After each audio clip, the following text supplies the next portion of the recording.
Now, it's a great honor and privilege to present Dr. Jane Hughes. She is an ophthalmologist, ophthalmologic surgeon in private practice.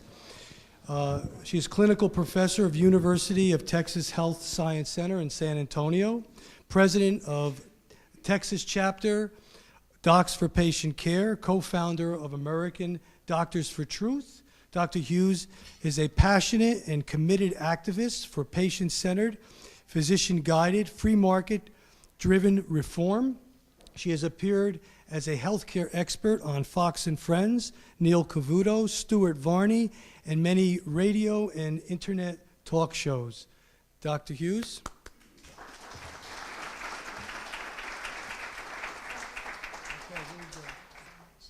Well, thank you very much for that kind introduction. I'm really happy to be here in spite of the fact that I left 80 degrees sunny to come to freezing cold. And I'm kind of beginning to feel like I'm going to be talking Jersey by the time I get back to Texas listening to these New Jersey accents, which you probably all aren't aware that you're doing it. When I was working out this morning, all of a sudden it occurred to me, y'all are probably thinking, what in the world is she doing here? Well, there are a couple of answers to that question. I'm here really to cheer you on because it was a meeting similar to this where I started looking outside of my computer screen and had more global plans for activism, and it's been a wild ride since then. I couldn't have imagined some of the things that have happened. So let's not forget that the American Revolution actually started with people talking with one another in taverns. So we've got the core tavern group here. I guess we can adjourn afterwards. Also, I did want to share some of my ideas regarding Obamacare with you because, as I said to John, you really can't have a meeting about taking back the medical profession without having a substantial little discussion about Obamacare. So I would like to share my thoughts with you on Obamacare so that as we move from this meeting forward and hopefully as we all go out and recognize that we have opportunities with our patients, with our local radios, with our local TVs, with our local editorial boards, to let our patients and the American public know a coherent message on why Obamacare is wrong for patients, why it's bad for physicians, and why it's really bad for the United States of America. I have been in practice, private practice, for 25 years in ophthalmology and ophthalmic surgery. And over that time, I have also been simultaneously very engaged in analyzing what's wrong with our healthcare system and what can we do to fix it, to preserve a patient-centered, as I said, physician-guided, free market-driven system of medicine, which I believe is the finest system for lowering costs and increasing quality. Along the way, Hillary Care came up. And it was very fascinating because we did have a chance to read what was in it. The legislature vigorously discussed it. And as we all know, it was defeated. Fast forward to Nancy Pelosi's now famous, you have to pass it to read what's in it. And voila, in the dark of night, with dubious congressional acrobatics, with overt bribery, which was an affront to every citizen in the United States of America, regardless of your political affiliation, this monstrosity of a law was passed. I find it useful when we're discussing Obamacare to divide our thoughts really into three parts. One, what happened to us as a nation when it was passed? Secondly, where are we now? And thirdly, what might the future hold for us under Obamacare? I'd like to make the first disclaimer, and that is everyone in this room and every doctor in the United States of America understood that our healthcare system did need reform. And mainly, we needed reform from the distortions to our system. Well, what were those distortions?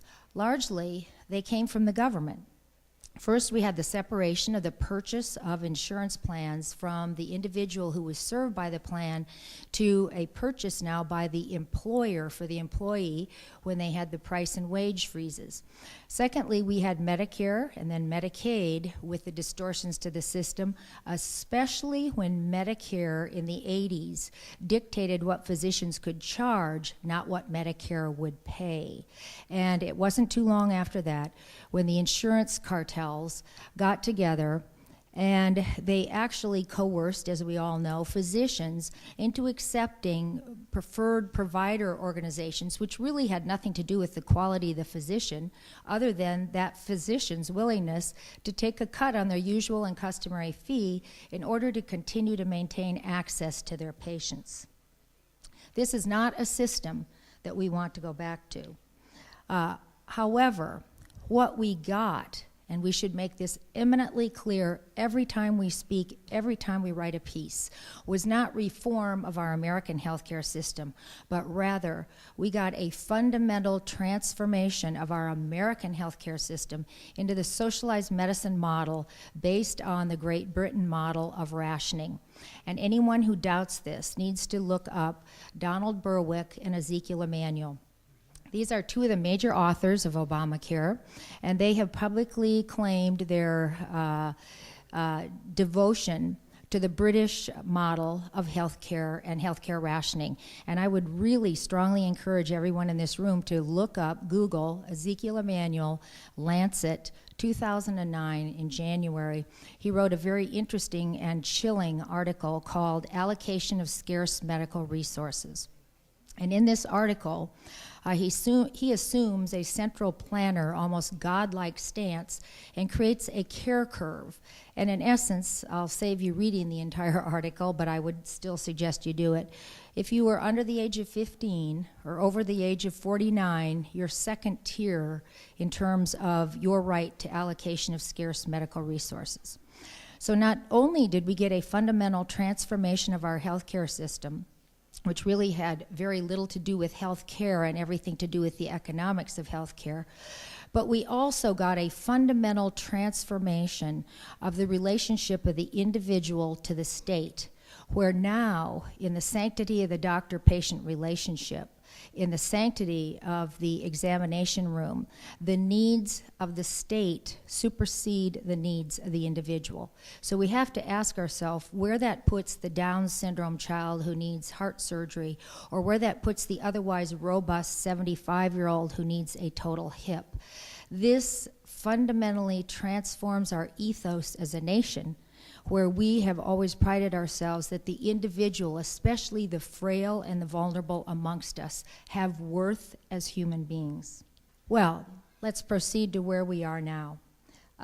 We've heard these descriptive terms before: train wreck, chaos, third world experience. All of them apply. We have a law that's been passed by the legislature that now, at the last count, has 37 alterations by fiat, some by the executive branch, some by bureaucratic fiat. So really what we're implementing now and going along with now isn't even Obamacare. It's some iteration of it. The rollout of the exchanges, of course, we all know, is past history, and it was a debacle. And there were several reasons for it.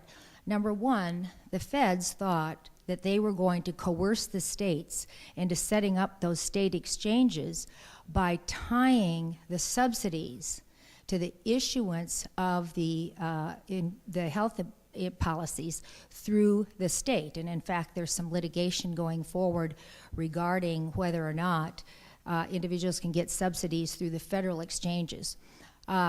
Initially, the feds had only planned on setting up maybe 7 exchanges, and instead they were looking at 34. I believe there were a couple of the states that were doing partnerships. The second reason it was a debacle is that it was a poster child for crony capitalism. We had a Canadian company, a no-bid firm, that had a terrible track record in terms of IT work, and were huge donors to the Obamas in his presidential run.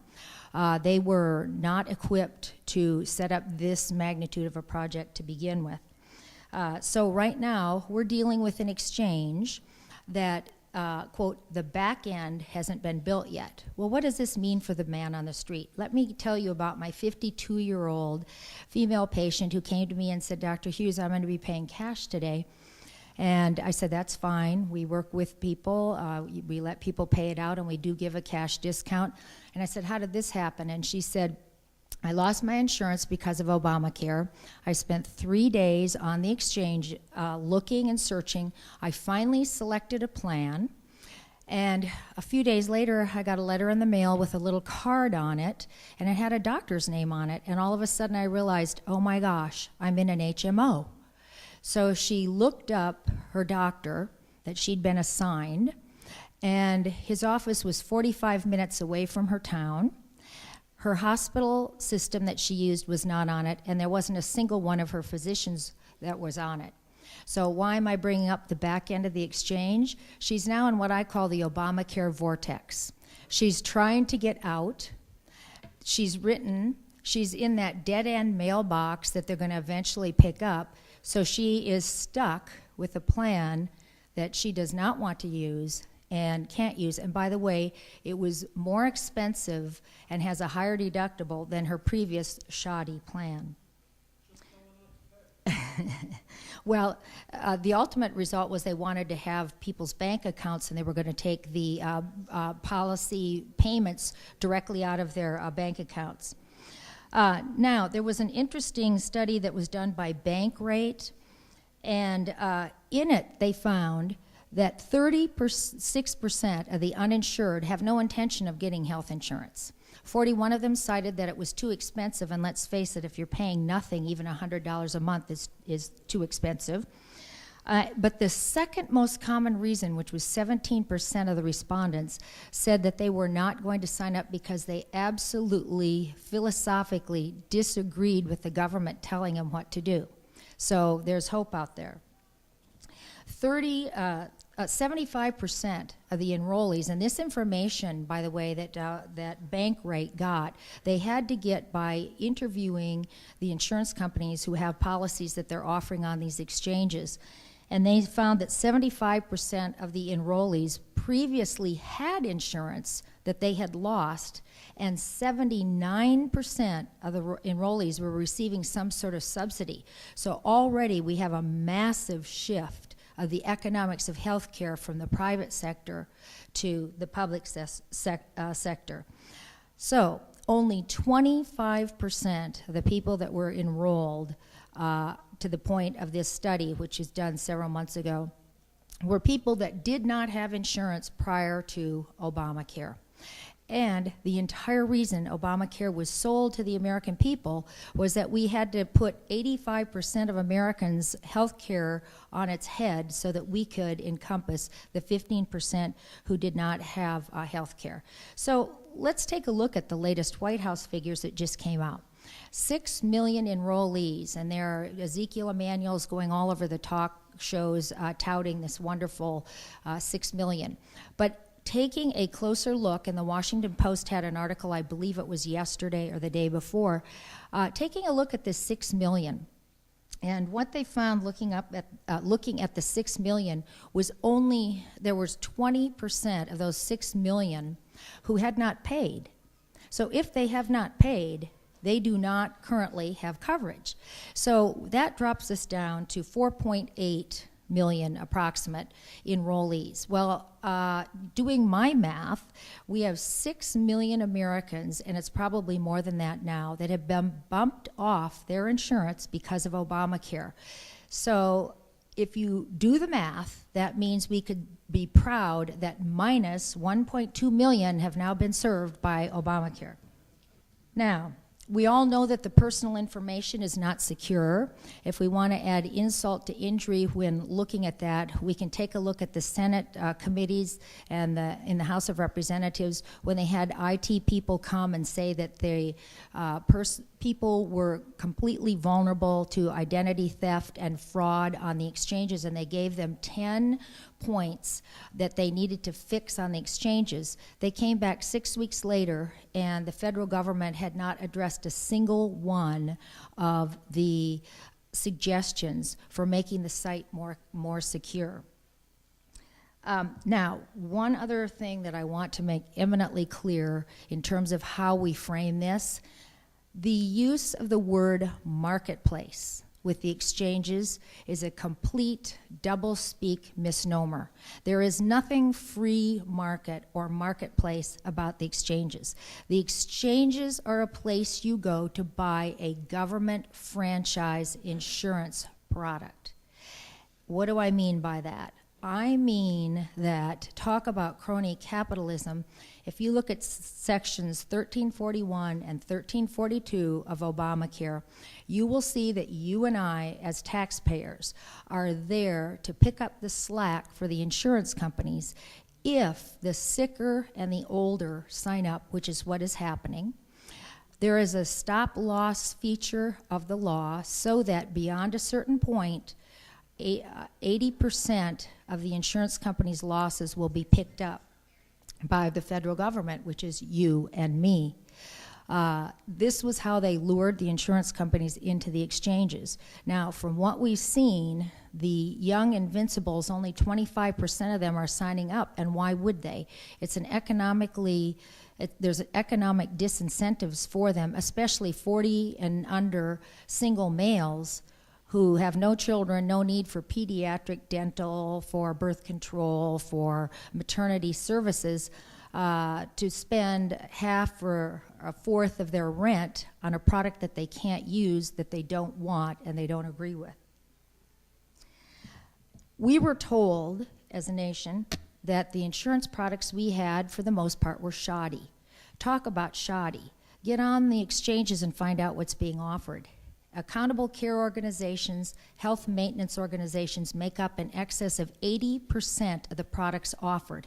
The deductibles are higher than what people had before, and the out-of-pocket expense is higher for products that many people are not going to be using, the essential benefits package. And my patient was an example of how useless her insurance product is to her. Now, I wanted to tell you a couple of things that were in the bill. I critiqued 55 pages for Physicians Council for Responsible Reform, which took me 10 days. They have in the bill, on a grant basis, full-service public school-based clinics, and their reassurance to the public is that they will be age-appropriate and medical surgical options offered.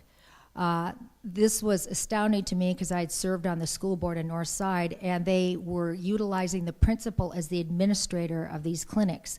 I don't think this will ever come to be, but it's in there.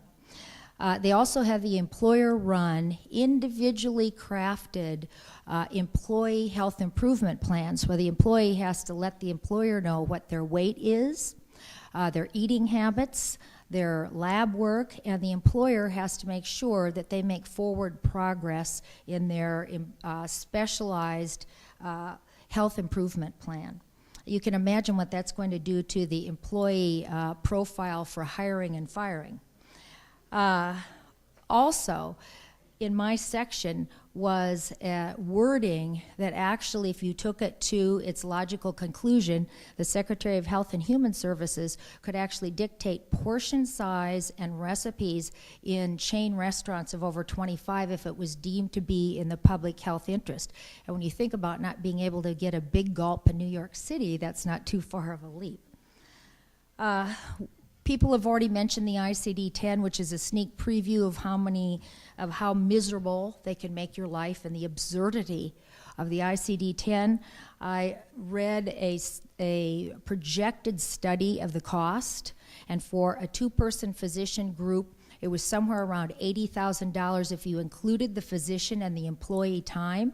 And there's a fabulous article that's in the Weekly Standard. It was the beginning of March, by Stephen Hayes, in which he talks about the ICD-10. He actually went as an investigative reporter and told him he was a journalist to one of the meetings that the coding people put on, and they were advising the individuals who were practice managers there to have 6 months of your disposable income available so you could meet your payroll, because they are expecting such a disturbance in reimbursement that doctors may go under if they don't have that kind of disposable income.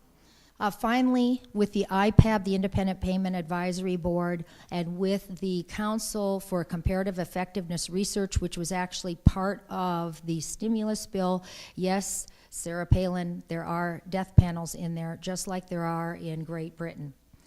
Now, I personally do not think that Obamacare is doable. Looking at everything that was in the bill, I don't think it's doable economically. I don't think it's doable morally and ethically. The United States is not Great Britain. We have 50 states, and so far it's been the states that have really put the skids to what would have been a rapid demise if the exchanges had rolled out and things had gone smoothly from day one. I want to tell you another reason I don't think it's doable. The electronic medical record is the whole kingpin of this scheme to reduce the physician to a data gathering widget and a cookbook medicine dispenser, and the patient is viewed upon as an economic liability. The electronic medical records, in order for them to accomplish this, have to be connected centrally to Health and Human Services and Medicare and Medicaid, and that's part and parcel of it. They call it Watson, the IT system where the physician's behavior would be tracked and your choices for treatment with particular patients would be guided, judging by the patient's age and their comorbidities. Well, in Great Britain, after 20 years of attempting to centrally connect their records, they canceled a £1 billion, £1 billion pound, which is actually more than dollars now, I think, grant to continue to try to integrate centrally the electronic health records and the hospital records, and finally admitted it didn't work and that some things were best handled on the local level. In the United States of America, at the end of 2012, the Department of Defense announced, after 11 years of trying, that they were unable to integrate the IT system from the Department of Defense to the VA health system. These are red flags for anyone who thinks that in 50 states in the United States of America, we actually can achieve what they are trying to achieve. This must be stopped before we sink billions and billions of dollars in something that we can see does not work. Obamacare is not fixable. Do not buy that, and every opportunity you have to make this point. It is not fixable. It is like metastatic cancer. It has bureaucratic tentacles into every aspect of our lives, from the insurance that we can have, from the doctors that we can see, from the hospitals that we may have access to, potential treatments to which we may have access, and even the foods that our children may be able to choose, or even whether they can bring a lunch from home at our public schools. We physicians are in a unique position to be able to convey to the American people, and believe me, they are hungry for physicians' opinions. We have to step up to the plate. We have to be willing to speak when called upon. We have to be willing to contact our local media outlets, whether it's printed, TV, radio is another wonderful venue, and we have to have crafted our message that this is not fixable, that there are better ways to solve what's wrong with our healthcare system in patient-centered, physician-guided, free market-driven. And don't ever let anyone use the straw man argument with you that we can't go back to the past, that that's what we want. That's not what we want. We want real reform. So don't fall for that one either. Our profession has been usurped for a socio-political agenda that has very little to do with health care and everything to do with taking over 1/6 of the private sector economy. Through this law now, Americans can see personally what government intrusion, Big Brother and central planners can do in terms of your everyday choices and your personal liberty. 56% of the American people want this law repealed. So in closing, I have to say this. Obamacare may be the best thing that has ever happened to the United States of America and medicine if we can stop it. It is.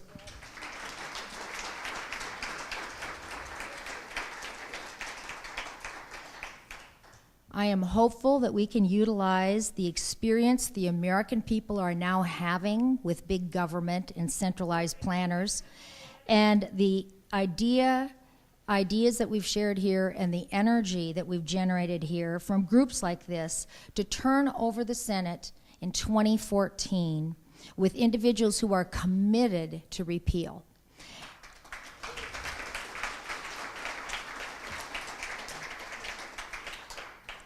With the change in the Senate, we can delay the individual mandate. I truly believe that we may even be able to override a presidential veto because those senators who are going to be up in 2016 or 2020 and look and see that the Senate was overturned on Obamacare may be less inclined to fall on the sword for the likes of Harry Reid.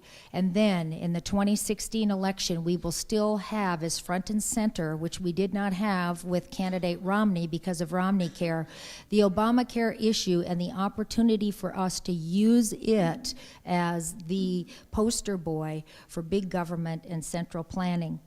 And hopefully we can repeal this monstrosity so that we can do reform right this time with patient-centered, physician-guided, free market-driven solutions. This is not about just our healthcare system. It's not just our healthcare system that's at stake. It's personal liberty, it's human dignity, and it's the future direction of our country for our children and our grandchildren. We must prevail, and failure is not an option. Thank you.